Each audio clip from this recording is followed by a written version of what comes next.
A boss that is nothing more than a line of code. A job where you pay for the office, the fuel, and the insurance. And a legal loophole that turned millions of workers into digital peasants. By the end of this video, you will understand exactly how the gig economy is not the future of work, but a return to 19th century feudalism. You are about to see how the Silicon Valley elite reinvented the concept of the servant, branded it as entrepreneurship, and tricked a generation into bankrupting themselves for a 5-star rating.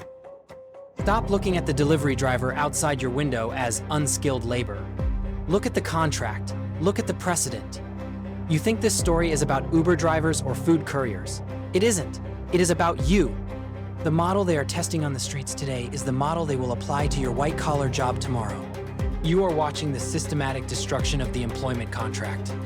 For 100 years, we had a deal. You give a company your time. They give you security, health insurance, paid leave, a pension, a safety net.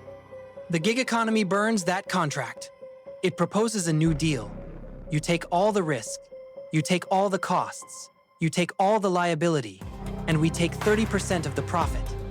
If you get sick, you starve. If you get into an accident, you are on your own. If the economy crashes, you are fired by an algorithm without a phone call. They are stripping away the safety net of the middle class and selling it back to you as flexibility. They are not just disrupting the taxi industry. They are disrupting the idea that a human being deserves stability. To understand how they pulled off this heist, we have to look at the engineering. It is a masterpiece of legal and psychological manipulation. It operates in 3 steps. Step 1 is the setup, the misclassification. The foundation of the entire gig economy is a lie. Companies like Uber, DoorDash, and Grab claim they are not transportation companies. They claim they are technology platforms. They say they don't have employees. They have partners. This word choice is not accidental. It is a legal shield. If you are an employee, the company must pay minimum wage. They must pay for overtime. They must contribute to your health care. If you are an independent contractor, they owe you nothing. By classifying drivers as contractors, they transfer the massive costs of doing business, buying cars, gas, repairs, insurance from their balance sheet to yours. They run an asset-light business model. But it is only asset-light because you are the heavy lifting. You are the one depreciating your vehicle into the ground while they skim the transaction fee. Step 2 is the trick, algorithmic management. If you are truly an independent contractor, you should be able to set your own rates and choose your own clients. But you can't. The platform controls everything. They use algorithmic management to control your behavior without technically being your boss. It's a Skinner box.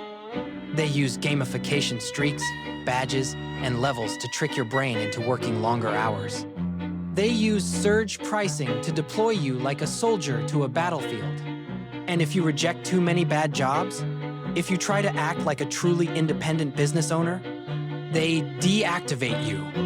That is the Orwellian term for getting fired. They have created a system where you have all the subordination of an employee, but none of the rights.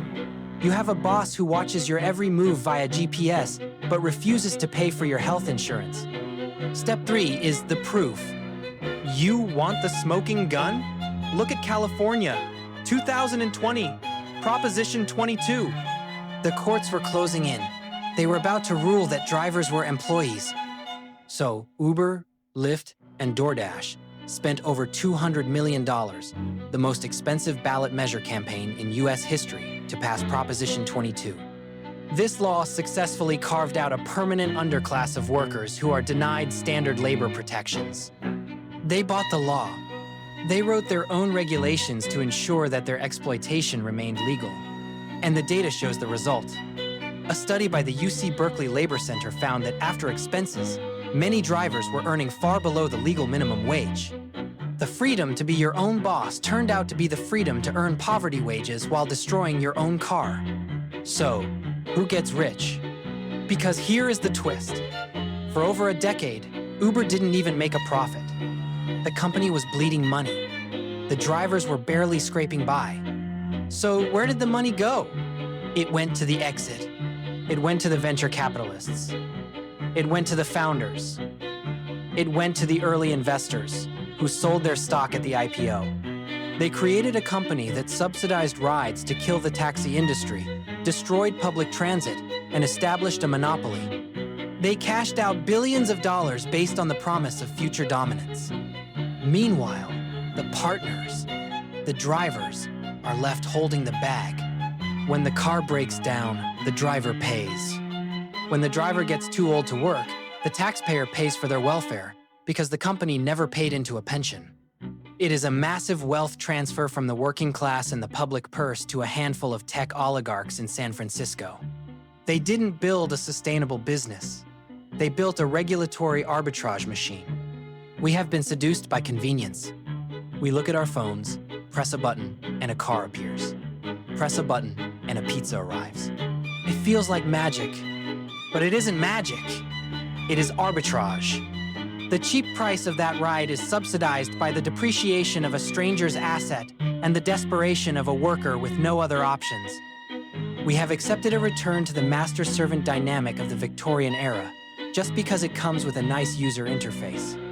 The gig economy isn't sharing. It is digital sharecropping. The question isn't, is this app convenient? The question is, what happens to a society when the only way to survive is to become a servant to an algorithm?